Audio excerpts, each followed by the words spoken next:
What if I told you that Chinese locals are paying 60% less than you for the same meals, getting to 30 attractions for $9, and buying the same things for half the price? What are they doing differently?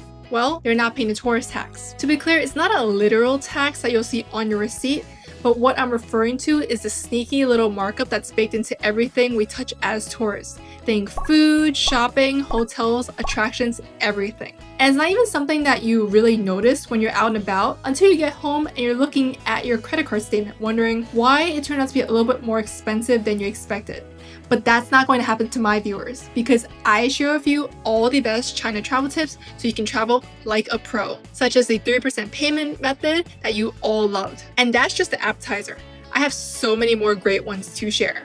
So if you're new here and you have China in your travel plans and you like to save time and money, I would hope so, then consider subscribing and joining our little travel community.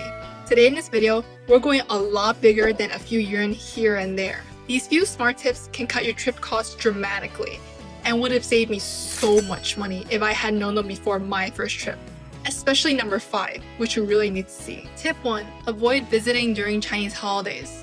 When you choose to visit matters, and it's not because of the weather. China has the following national holidays each year, and during these holidays, the majority of China's population is traveling domestically, which means it's incredibly chaotic due to the sheer volume of people. We're talking hotels being fully booked out, bumper-to-bumper traffic, long waits for food, and for attractions. It's so common to see social media posts where Chinese locals are complaining about how all they could see were human heads due to the sea of people. So unless that's the experience that you're looking for, in which case I applaud your patience. But for most people, if you're looking for a more relaxing experience and to not pay a premium, then I advise you to look outside of these times. Tip number 2, don't stay in the middle of tourist hotspots. This is another easy win that most people don't even think about. Hotels next to the big tourist spots, think Forbidden City in Beijing or the Bund in Shanghai, charge a premium compared to hotels a couple of stops away. You're paying a premium purely for proximity. But what many don't realize is that China's metro systems are quite advanced, fast, and cheap. So if you stay, let's say, 1 or 2 blocks away, you might add 10 or 15 minutes to your commute time. But you can save up to 20-30% on your stay, which really adds up over the days. And frankly, things around tourist spots tend to be tourist traps anyways, so you're saving on multiple fronts. Tip number 3, don't only shop at large department stores. You can't leave China without loading up on souvenirs, trust me on that one. But before you walk into the nearest large department store, keep in mind that international brands often cost about the same or perhaps even more than what they cost back in your home country due to the import tax. It can still be worth taking a look if there are China exclusive items such as the Adidas jackets that people are crazy about.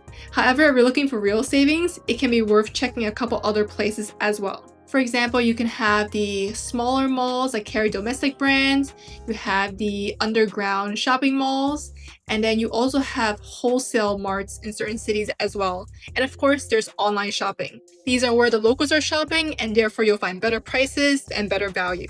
Tip number 4, check if a city pass exists and makes sense for your plans. Before buying tickets attraction by attraction, I would recommend you check to see if your city offers a bundle pass. I'm sure you guys are familiar with the city pass concept in other places. It's the same idea. Hangzhou's 66 card is one such example where for 66 yuan, which is about 9 USD, you can get access to 30 attractions.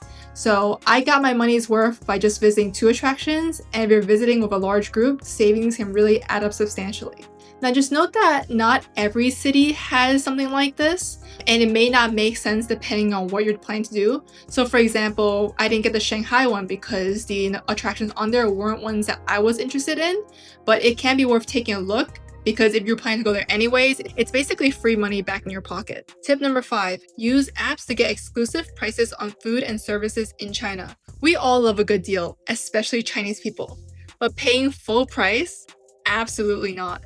Instead, locals have a bunch of apps where there are exclusive deals, flash deals, group deals, there's so many of them, and the easiest way for you to get in on the action is using Meituan. So you've probably heard of Meituan as the go-to for food delivery in China, but it's actually a lot more than that. So on Meituan, you'll find app exclusive deals that are a fraction of what you would pay at the store. So you have everything from milk tea, to meals, to massages, facials, and more. We're talking like full set meals for $2 to $3, which is like street food price, but in an actual restaurant. Premium milk teas are normally like 3 times the price.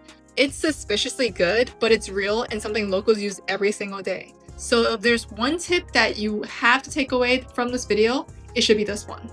So those are a couple ways to dodge the tourist tax and explore China the way that locals do. If you found this helpful and want even more of my best money saving hacks in China, I've just dropped the full guide. 17 pages covering food, shopping, hotels, attractions, and more. These are the exact same strategies that I personally use on my recent trip to save thousands, and I'm super excited to finally share it with you guys. Don't forget to like and subscribe, and let me know in the comments which tip you found the most helpful or any questions you might have. Thank you for joining me as always, and I'll see you in the next one.